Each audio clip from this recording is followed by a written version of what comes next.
guys, and welcome back to my channel. Today I'm going to be filming a Q&A for you guys. I had wanted to do this for a really long time because I realized I haven't had a video where I just talk to you guys, like no music, just me and the camera. I did have a Q&A a while back where I sang 2 songs in it, but all the questions were music related. And this time I told you guys that you could ask me anything, so thank you to everyone who sent in a question, whether I know you personally or I don't. I am so blessed and lucky, and it's such an incredible feeling to have met so many incredible people through the outlet of my channel. Also, you can check out the description because I always write stuff out for you guys in the description. If it's a cover or an original song, I usually do lyrics and analysis and all that in the description, so please always read my descriptions.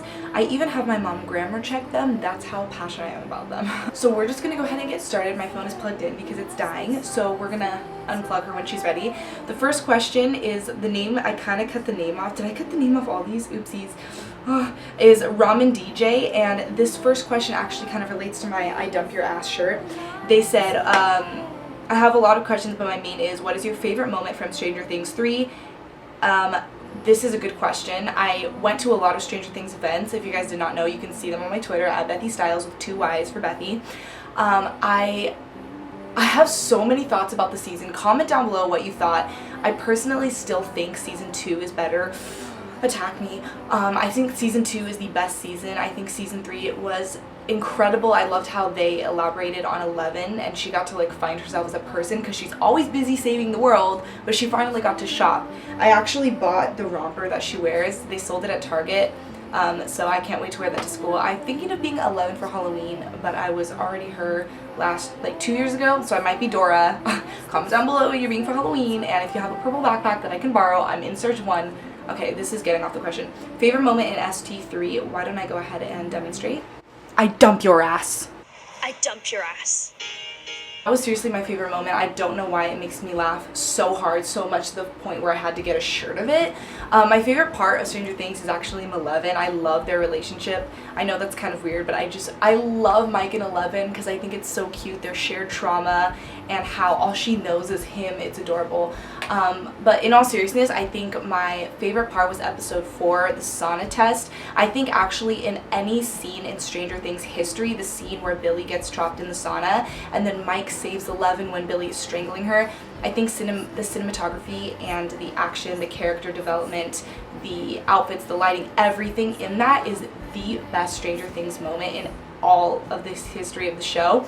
I do think that is the most incredible moment, but I also love when Gaten and I don't know the girl's name in real life, I know her name in the show is Susie, sing at the very end. So I stayed up all night with my mom. We stayed up from midnight when it came out till 7 o'clock in the morning, and we watched the whole series in one night. And by the last episode, we are just like, our brains are fried. And I remember just sitting there, and all of a sudden he's like, turn around, and I was like, what is happening? Nothing has thrown me for a loop more than them starting singing, but now I love it so much that I genuinely have it saved on my playlist and I listen to it so many times. I have all the words memorized. We're moving on. Question is from Ames or Amy. If you didn't know, I did have a video where I collabed with her, so you should check that out. She asked, what is your favorite lyric from any song, or what is your favorite lyric that you have written? My favorite lyric that from any song, actually 2 come to mind. These are just every time anyone asks me my favorite lyric, for some reason these 2 come to mind. The first is from Troye Sivan's song called Suburbia that says, they always say that nothing ever changes through the new lines that are on their faces. I think that is an incredibly deep and beautiful lyric. And then my second is from Lord's song Team, where she said, everybody's competing for a love they won't receive because what this palace really wants is release.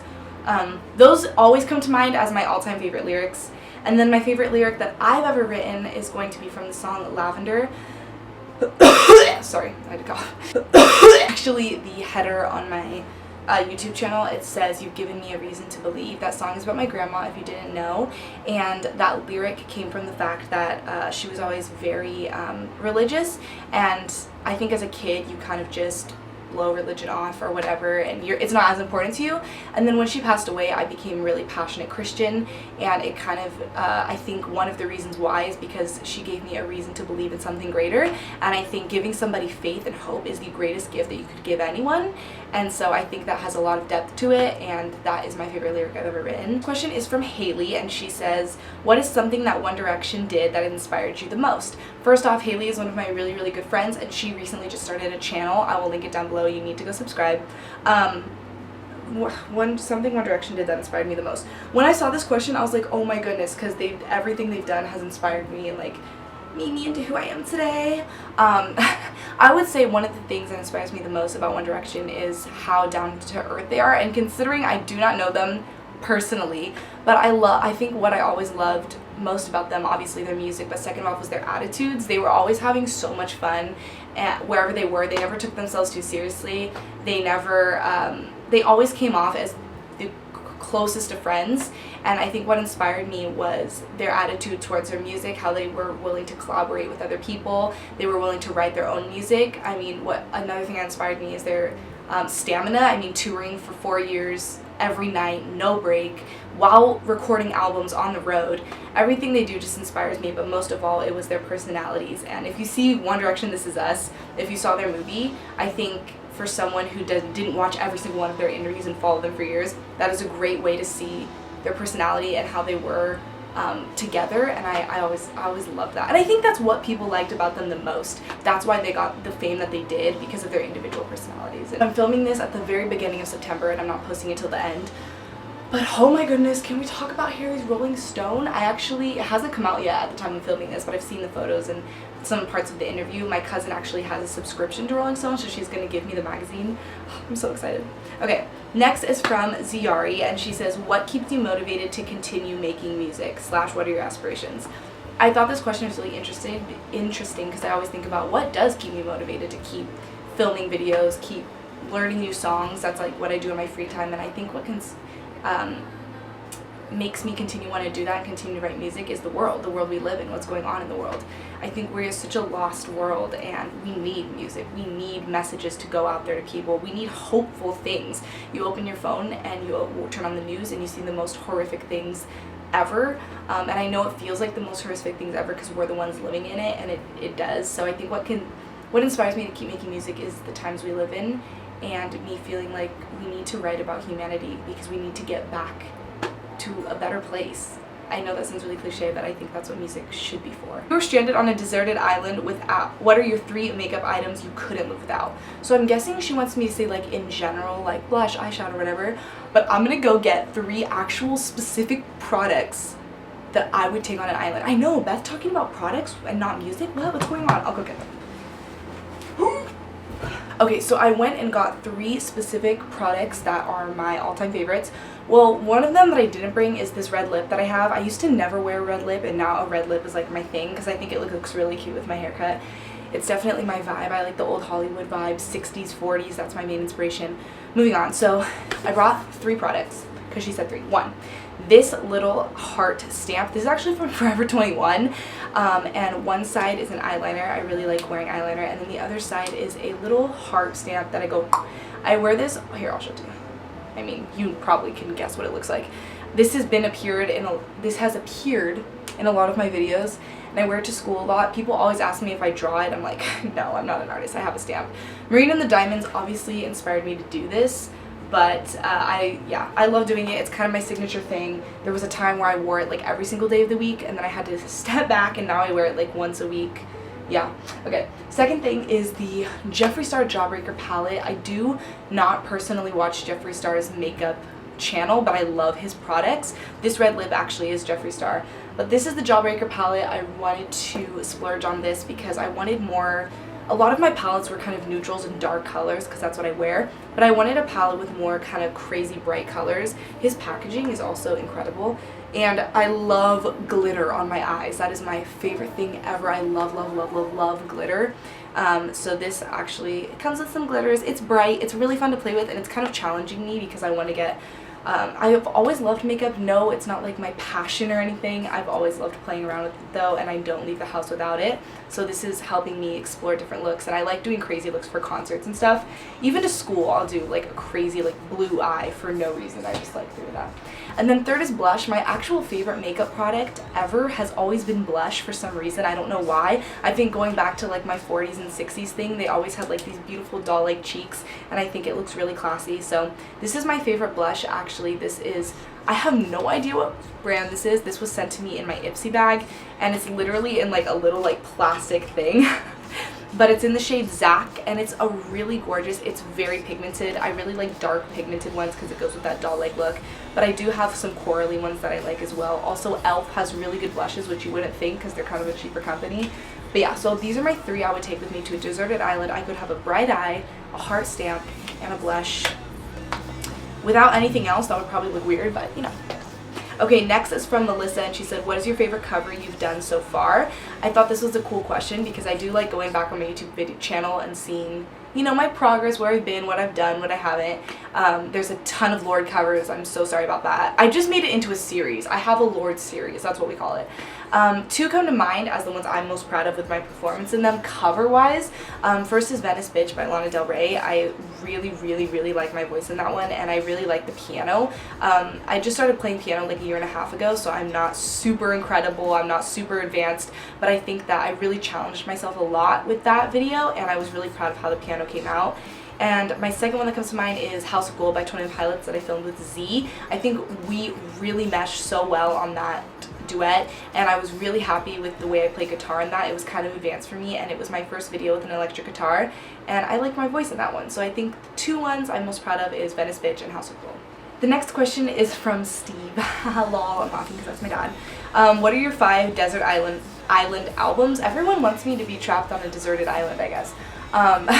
I actually know the answer to this pretty fast because he's asked me this in real life. So here are the 5 albums if I could listen to no other albums that I would listen to.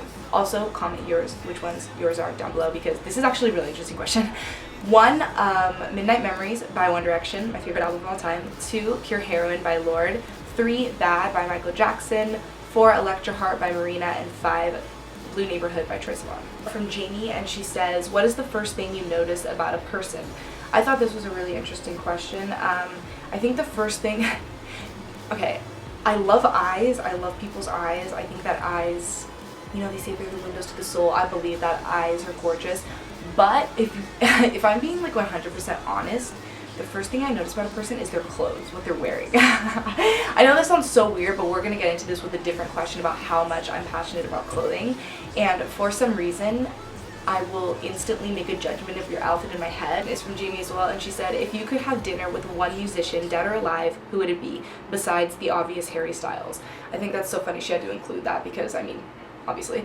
I understand that people want the answer to this question to be something really insightful like John Lennon or Leonard Cohen, but I honestly think my real answer would be Lorde because I've always thought we've had so much in common, and every time she comes out with a song, I'm like, she is me. Like, have you ever had an artist where you feel like in a different life you wrote all that music? I feel like that is Lorde's music. I wish I wrote it, and I feel like I wrote it. So definitely Lorde, because I feel like we would have literally so much to talk about. The next question is from Marie, and she says, how long have you been singing? I think I've talked about this before. I've been pretty much singing all my life, but my first ever actual recital was when I was 7. I sang The Climb by Miley Cyrus, and then I had a recital where I sang Let It Shine, by the theme song to Victorious. And then we never speak of this, but at one of my very early recitals as a child, an ignorant child, I sang Back to December by Taylor Swift, but we don't speak of that name in this household because I don't know if I've talked about this. I hate her more than anything in my being. Sorry about it.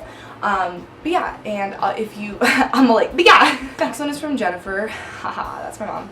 And she said, other than music, what is your second passion? And I feel like she already knows this, obviously, because she's my best friend, but the people can know.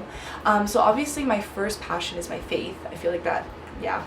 And my second is obviously music, but another passion that I have that I've never talked about on this channel really is clothing, thrifting, fashion. Definitely not hair and makeup. As you can tell, I am not good at hair, and I do like doing makeup. I enjoy it, but it's not like my passion. But I love clothes. I have since I was little. If you look back at my earliest yearbooks, everyone comments, "I love your clothes," or they'll be like, "I love your voice and your clothes." Nothing like "you're so kind," "what an incredible person." I really enjoy thrifting. I'm not against fast fashion if people, you know, that is obvious, and obviously not everything I have is thrifted. That's crazy. But I do have a passion for thrifting and finding different thrift stores. I do love clothes. In fact, I actually work at a shoe store, so I do love shoes as well. I just got new Doc Martens. I got Mary Jeans. They're gorgeous. I love putting together different outfits, dressing something up versus dressing something down, wearing a huge skirt with a graphic tee, or wearing jeans with a gorgeous blouse that's really fancy. My favorite materials are lace and silk. I love silky shirts. Those are so fun to me. And thank you for everyone who always comments that they like my outfits. I do get those comments sometimes. Thank you. I have not repeated an outfit my entire YouTube time. There has never been the same shirt worn on this channel. I'm pretty proud of that. Actually, I have a weird thing where I plan my outfits. If you know me in person, you're laughing because you know how true this is, but I plan my outfits like 3 weeks in advance. I have a whole line on the bottom of my closet where I have it planned, so that way in the morning you're not worried about what you have your whole look planned and you just grab it and you're good to go. I also have never, during the school year, I don't repeat an outfit for the whole year. I think it's okay to repeat semester to semester, but I don't like wearing the same shirt in a school year. I also don't like wearing the same shirt. The hugest no-no is repeating something in a month. Obviously, bottoms you can repeat because not everybody has just 1,000 pairs of bottoms. I just have a lot of graphic tees. My cousin was like, "You should make a video where you show a haul of all your graphic tees." I'm like, "Do you want to watch a 3-hour video?" Now that it's the end of the video, I'm going to talk about new music that I suggest / movie trailer. I do this in a lot of my videos, so you should know. First is It's Not So Bad in LA by Ali X. She is actually, I knew about her because she was a collaborator and songwriter with Troye Sivan, and I'm seeing Marina in October, which you guys already know, and I found out that Ali X is the opening act for the show I'm going to, so I'm really excited to see it. The song is called It's Not So Bad in LA. I hope she sings it. It's a really cute song, very poppy, very silly, but amazing if you live in LA, if you're from LA, if you know what it's like. It's an incredible song. Next is the Stranger Things 3 soundtrack. I will admit that the season 2 soundtrack is a bit better, but the season 3 one has literally Never Ending Story by Gaten and the Girl. So I keep calling her the Girl. I should actually look up what her name is. But that song alone is why this album is superior. Next song is Looking for America by Lana Del Rey, and at this time, her album Norman Effing Rockwell is out. I have listened to it. I've been listening to it over the past 3 days, and I would have to say that I'm not obsessed with it. Please don't attack me. I do really like it. I think my favorite tracks are the singles. I love all the singles, but ones that are not singles, I really, really love the title track, Norman Effing Rockwell. I think that song is incredible. I love, obviously, Venice Bitch. Mariner's Apartment Complex. I love The Greatest and F It I Love You. I know I'm saying F, I don't like to cuss, so that's why I'm not cussing. But yeah, the album's really good, but her song Looking for America was released, not on the album, but it is one of my favorite songs of all time. I think it should have been on the album because it's better than every song on the album combined. I actually am having a whole video on this one song, so I won't talk about it too much, but please go listen and download the song because all the proceeds go to the people affected by our recent shootings. I actually just presented this song in one of my classes. That's how much I love it, and I really, really hope that you guys will listen to it. Next is the K-12 album by Melanie Martinez. I'm actually, when I'm filming this, it's not out yet. It comes out in a week. I am so excited for it though because I really do love the album Cry Baby, and I really want to see her in concert, but I don't think it's gonna happen. But please go if you can to the concert, see the movie. She's coming out with a movie the same day as she comes out with the album, and I have to admit I'm a little more excited for Melanie's album than I was for Lana's. I'm sorry, but I am so excited. I love that she's a concept artist. I really am obsessed with concept artists. Next is Tossing Tears by Twin Peaks. This is not a new song, I don't think. I just recently found this song and it is so freaking good. I even sent it to my dad and made him listen to it. It's a really, really good song. They're kind of alternative. I don't know how to describe them, but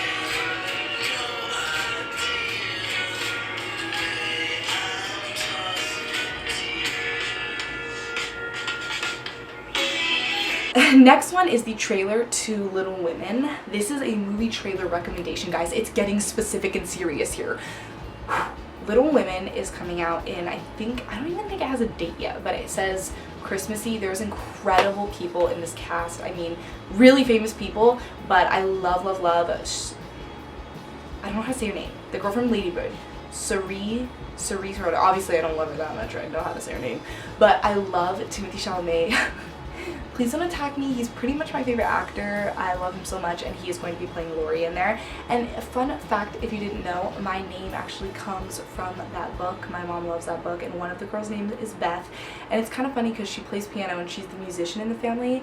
But I mean, she also dies. Spoiler. So yeah, watch the trailer. He's also coming out with a show in fall on Netflix called The King. It's about, he plays King Henry. I'm really, really excited for that as well. Next and last thing I have written down here is, okay, please do not attack me or insult me for this, because my confidence cannot be shaken, and I am not ashamed of this. I did watch Descendants 3, and that's only because I love, love, love Dove Cameron. I literally have a poster of her on my wall. I've loved Dove Cameron forever. I've actually met her, and she is probably the sweetest celebrity I've ever met in my life. I'll insert a picture, but that was one of the most incredible moments of my life that I'll never forget because I love her so much. Also, ignore how much of a fetus I look in this. I love her a lot. So I had seen Descendants 1 and 2, so I had to just say, I had to finish it off and watch the third one.